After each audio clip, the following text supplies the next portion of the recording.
We're about 40-50 feet away from the Sasquatch candy store. I'm just observing the area. If any of you watched the video and remember, we had placed a jar of peanut butter in the tree. And that is in the same tree where one of my early discoveries was a wedge-shaped rock that was wedged into the crotch of a tree. It fit perfect. There's no way that that grew up out of there. It had to have been placed there by hands.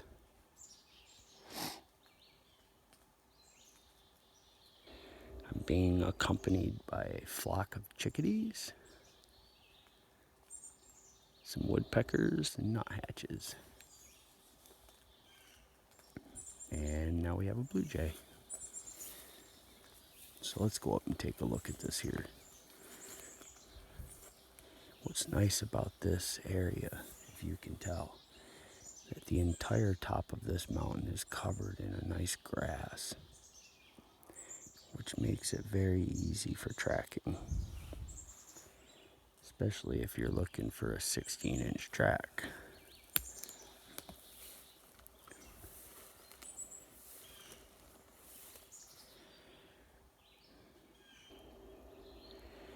We've had a really hard rain here in the Adirondacks. Started late on Thursday, I think it was. Thursday, Friday.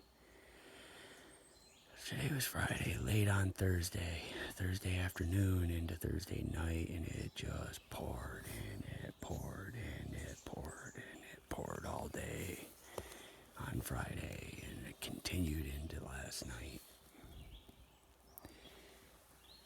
Right up here, not this one here, but this one right here, that's the Sasquatch candy store. And for those of you that have no idea what I'm talking about, if this is the first video that you've ever watched on this channel, I'm Sasquatch Wizard Adirondacks. Name's John Rafferty, and I'm researching the existence of an unclassified primate we all know as Bigfoot or Sasquatch. And in a previous video, you can see, I think, Sasquatch Candy Store Part 2, Sasquatch Candy Store Part 3. Oh, look, we got a little chipmunk. And I knew he was in there. That's his house. Let's see if we can't zoom in on that little guy there. See him? Well, you know, it's just a mystery to me that, here he goes over here on this side over here. It was a mystery to me that that rock was placed into the crotch of the tree. Who knows? I mean, you know, it could have been a hunter. I mean, very likely could have been a hunter. See him here? He is right there. But, you know, why would a hunter put that rock in that tree? Unless he was putting stuff in there that he wanted to leave up here, and then, you know, place the rock over top of the tree so that nobody would get, no animals would get it or something. Maybe he put his lunch in there. Who knows? But either way, it was definitely worth researching. We haven't really had any other activity there per se. I think we had brought up some candy bars and set them there in it. What's up, buddy? See him right there. What's up, pal? And you know, he's probably enjoyed the peanut butter. I took the cap off of it, but what I was hoping is that we would end up seeing that rock taken off there by hands, and that peanut butter yanked out of there. And the other thing I got to thinking about is, you know, that peanut butter's gone bad. Jesus, wouldn't want to get Sasquatch sick, right? But, well, let's take a look here.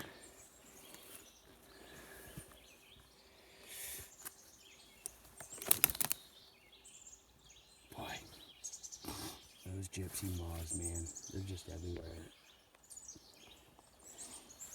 So here's the rock. Soon that'll just grow right into that tree.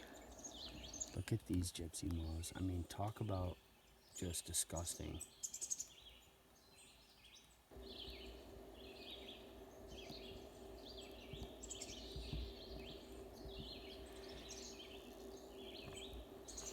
These gypsy moths are all dead.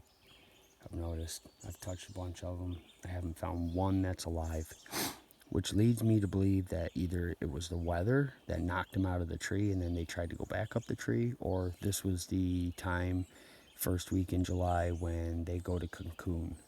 And so they started heading up the tree to, you know, do their cocoon. Maybe they were coming down out of the tree. I mean, they are head down. Prominently, these gypsy moths are head down. See the head? Right there? All of them. They're all head down. So they were coming down the tree. But either way, we're not here for that. We did a video about that. Let's take a look inside here and see what's going on. Alright, well. Okay, so I'm going to show you. See if you can see this down in here. Oh, there goes the squirrel. He's down in there. Alright, so what's happened is, I think, is that squirrel has enjoyed the peanut butter. Good for him. You can see that the jar of peanut butter has been flipped over and pretty much buried. So we're going to put the rock back on the tree. And that's that, you know? I mean, how did that rock get into that tree? That's the question. We'll keep an eye on it for, you know, years to come. I guess it'll just be a mystery, you know, until something comes up. So I'm gonna walk out amongst this grass out through here a bit, and then we're gonna cut down off the mountain. We're gonna head across that flat area plateau around the backside of that swamp to an area where I still have not done a video. When I came into some really interesting stuff, I have so much that I haven't showed you guys, and it's getting late into the summer, so you're going to end up seeing some videos that from back in the spring. And we're going to set up a trail cam for the first time. You know, yeah, I'm an avid hunter, but I never needed a trail cam to go get a deer, so I suppose if you're looking for the trophy deer, it does help. But I was kind of a meat hunter, little Adirondacker. Thank you for watching the videos. Go back and check out the Sasquatch candy store videos. You'll see, you know, when we first discovered this rock. And hit the thumbs up button. Leave a comment if you guys see anything that's of interest that I've missed. If you see some movement, timestamp it. Leave a comment. I'll check it out and I'll communicate with you.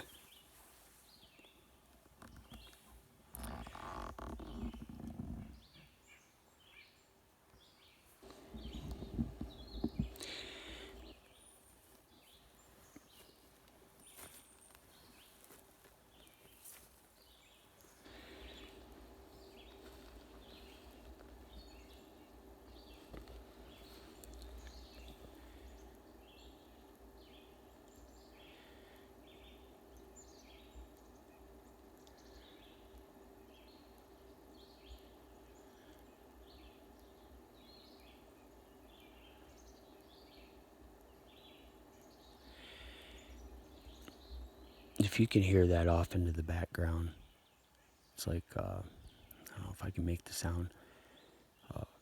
Goo, goo, goo, goo. Without the k. That's a porcupine.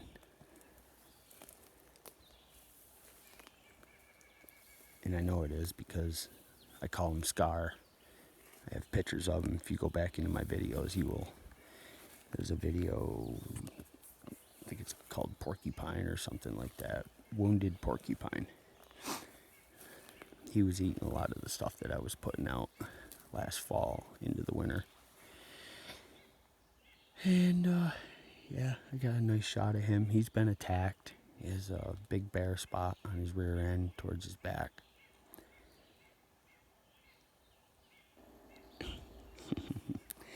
And you can hear him down there. And yeah, he lived.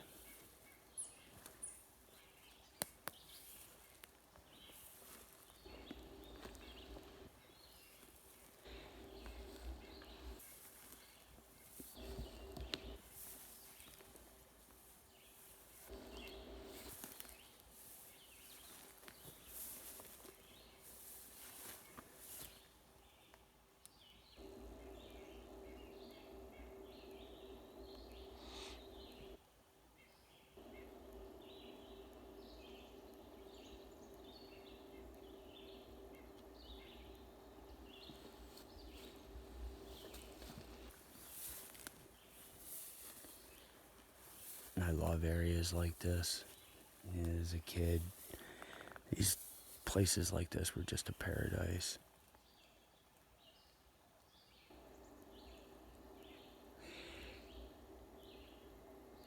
He might be coming right up. You know, to be honest with you, I do that whistle when I go through the woods every now and then. And I think all these animals, they know that's me. And because I was bringing up food quite often, I think they started getting associated with, oh, there's that whistle. That dude gonna be throwing food all over the place. And I almost feel bad that I'm not, but I can't. You know, I fed them when I knew they needed it. But you gotta let them be natural. You start intervening with nature, be it compassion or whatever you want to call it, and you're gonna do nothing but screw it up. Nature works because nature works the way it works.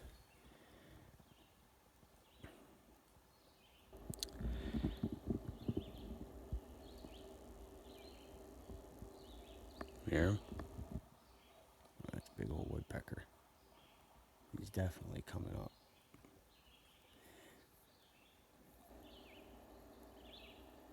It's getting closer. So I'll keep this video running. I try not to run these great big long videos, but I'm gonna hook around, walk out through here just a little bit, and then we'll hook up and around and start heading kind of over towards him. See if he comes over.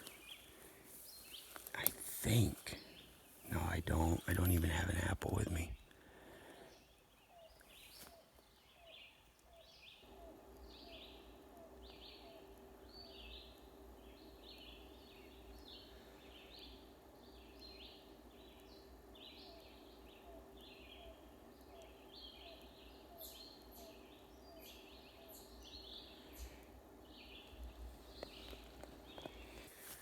No, the bears have been up here crushing all these logs, getting grubs.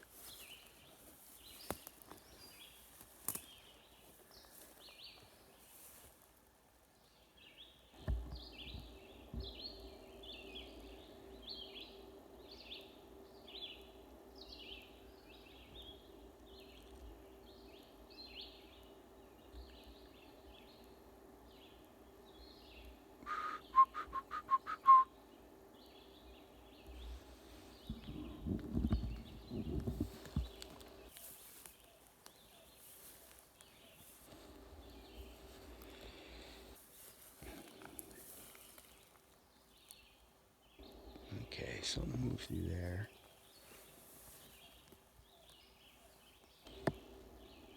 Let me see where something moved right through here. It doesn't look like it's very large. Probably just a deer. You want to see a deer bed? They lay up here all the time. And that's probably just what that was. You can see the movement all around here.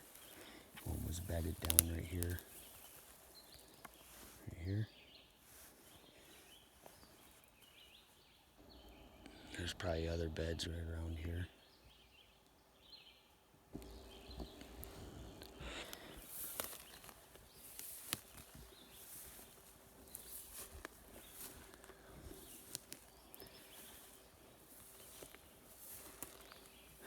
Look at this little baby newt.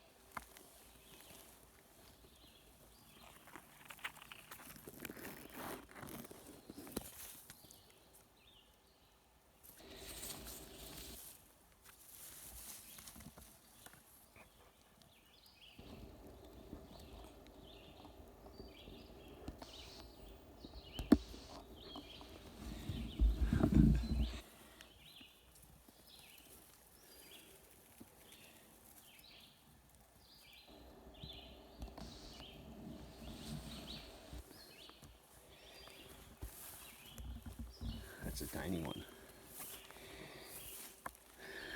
When I was a little kid, 9, 10 years old, and be walking into the fishing ponds with my dad and usually grandpa, or later on my dad's good friends used to be my stepbrother Jeff.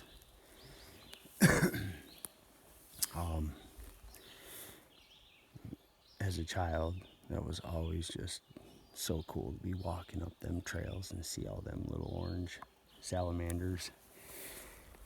But I'll tell you, if you're a fisherman and you get a day like this where it's nice and wet, it doesn't have to be wet, but if you're fishing, not having a lot of luck on anything else, you get up into the woods, you got to do some work, ripping some logs and flipping some rocks, and eventually you're going to come across this very fast black newt. And let me tell you what, about the time that thing hits the water, you will have a fish. It's never failed me. I've always caught one on one. It is just so darn hard to find. And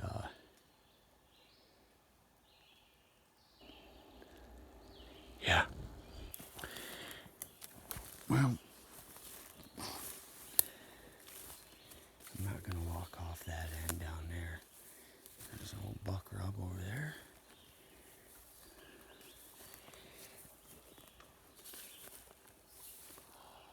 Lots of oak and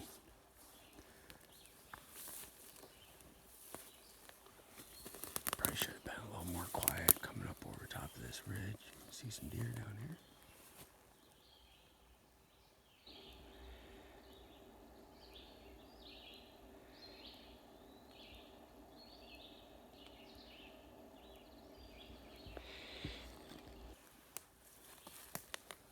I don't hear our porcupine anymore.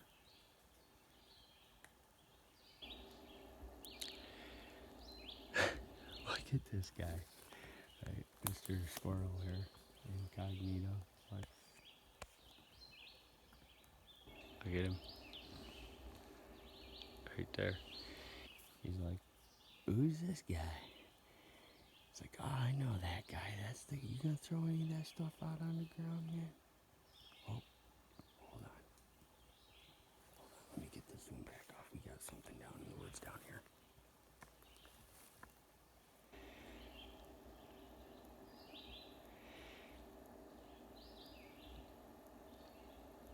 It might be that porcupine lumbering on up here.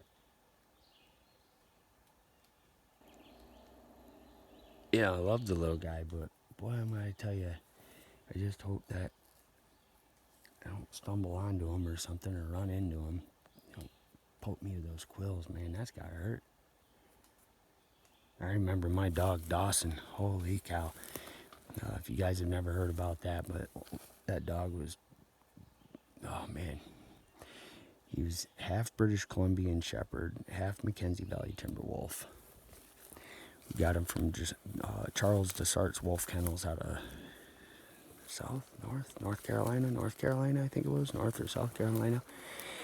And, when he was born, I got pictures, and then I paid, I don't know, $600 and some odd dollars for him back when I was like 20 years old. And,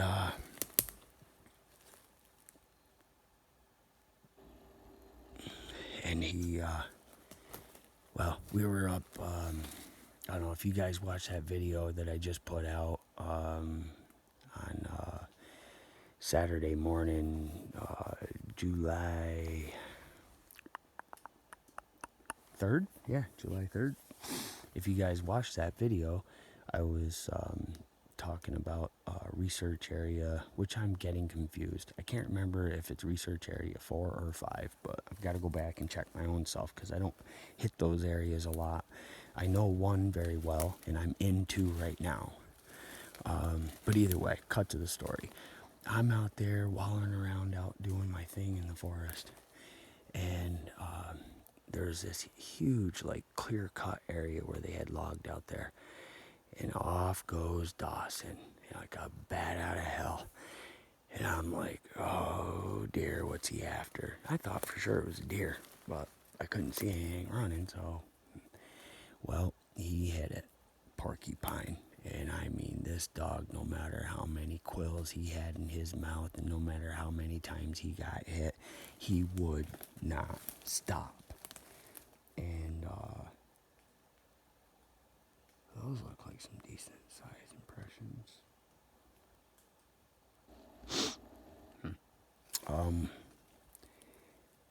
And I mean, he, wow, I could not believe. I mean, the pain must have been excruciating, but that didn't stop him. And I mean, he finally got a hold of the neck of that thing, gave it a couple shakes, and killed that porcupine. By then, I was over there screaming and hollering at him. The poor guy got so upset and scared, thought he'd done something so wrong, which he did. He did. But part of me felt bad.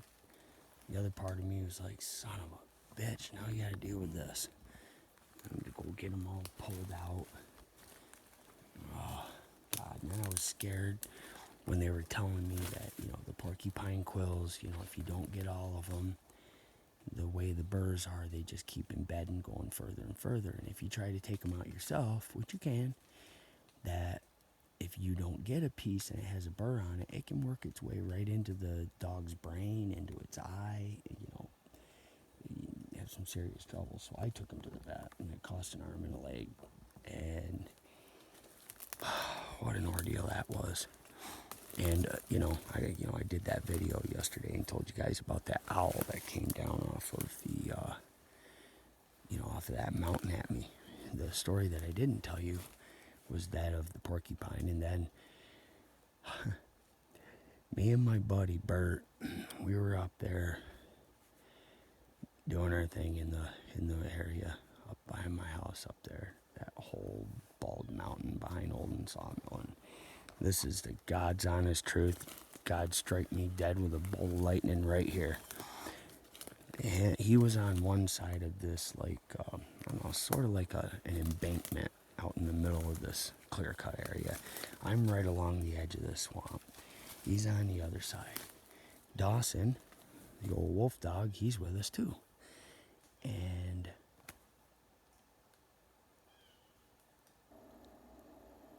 I just heard something. And I got to tell you, thank God that dog was there and that Bert was with me, because that might have been my last day of life right there. I can only think that this creature was stalking and making a determination of whether or not it could take me out or not, because it was only about 15, 20 feet away from me. But I didn't know this. So I get done doing what I'm doing, start heading over towards where Bert's at. Next thing you know, Dawson bolts off into this really thick knoll. Tons of like hemlock, knocked over brush and everything else. And then out comes this friggin' mountain lion. This thing was huge. And we saw this mountain lion clear as a bell. All right, it ran right down off over a bank right in front of us. Gets down to the bottom of the hill, and Dawson's right on its ass. And I'll try to show you with my hands here. So they're going down this hill, and then when they hit the flat, I remember that cat hitting that marshy muck before it went into the briars. And that cat was like that long, the body of it, and Dawson's like this. And Dawson, he was probably, I don't know, maybe 70, 75 pounds, but probably more like 60, 65 pounds. Really, really heavy chest, but he had gotten hit when he was a puppy, and his bone had decayed, broke, and he really works off of one leg. Well, he did work off of one leg, so he had a lot of front, upper body strength. And I think that kind of took away from how big he was supposed to get. I mean, his father, Cheyenne, was a 185-pound Mackenzie Valley timber wolf. And Cheyenne's father, Apache, was even bigger than that. You could probably look that up online. But yeah, off they went, and I could not call Dawson back. He would not come back. He was after that cat.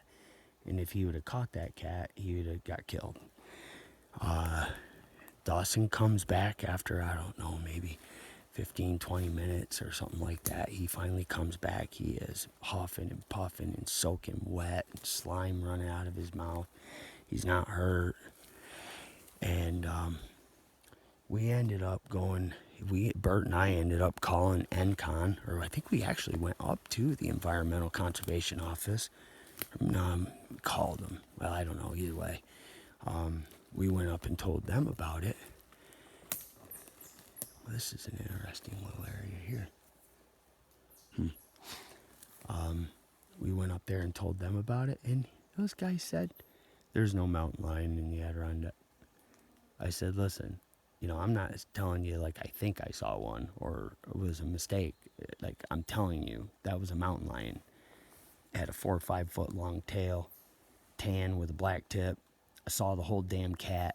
It was my dog and half that again wide, and that same long. This cat was 110 pound cat. Well, they wouldn't believe me. So life goes on. And then next thing you know, I don't know, maybe it was a week or so later or something like that, my next door neighbor, Paula, and her wife, Bob, over there, and their kids had a swing set in the backyard. Next thing you know, I hear frickin' her screaming to the top of her lungs, and I just assumed they were having another frickin' knockdown, drag-out fight like they always did. Sad. But, so I was out there pulling rocks out of the ground where I was going to put a garden in my front yard for vegetables and such. And, I screaming. And then I hear, get out of here. And I realized, I was like, I don't hear the dude. I don't hear Bob screaming. Usually he's screaming too, punching walls and freaking out. So I end up going over there to see what the hell's going on. And that mountain lion was setting at the far back end of their property on the edge of the wood line, watching her children on the swing set. Well, that pissed me off. The fact that NCON would not recognize that there was a mountain lion in the area up there and it could have killed her kids pissed me off. And I think that's when I went up to the NCON building.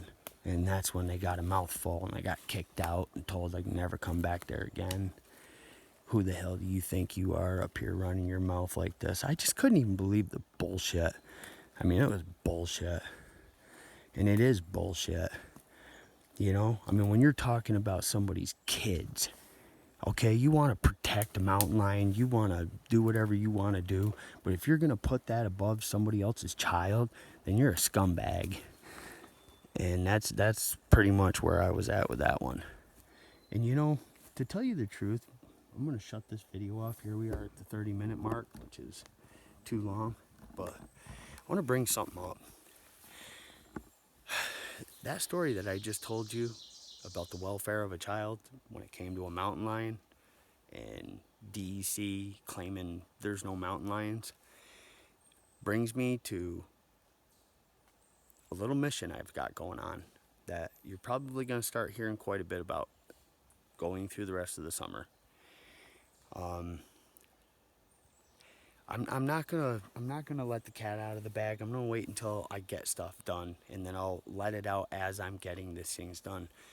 But not just on my YouTube channel are you gonna hear what's going on. But you know something? I mean, about this whole protection and awareness for the species Sasquatch.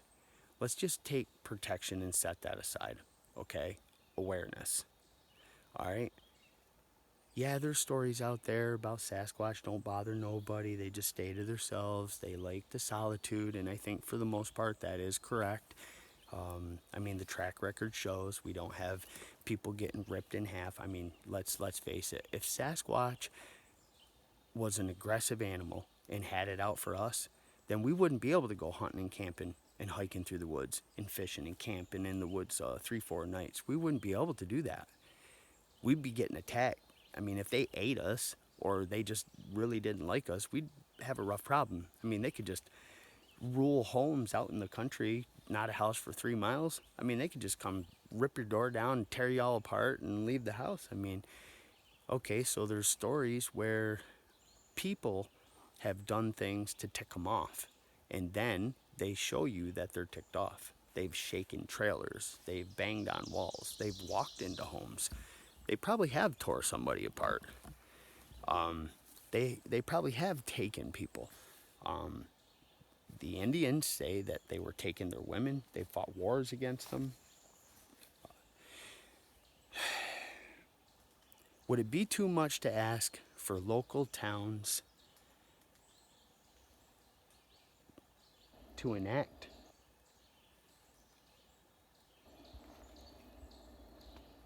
an ordinance and some protection for the people and awareness? I wish I had the right words to say, but I think that it is needed and it's due. It's time. The general population is starting to lean towards this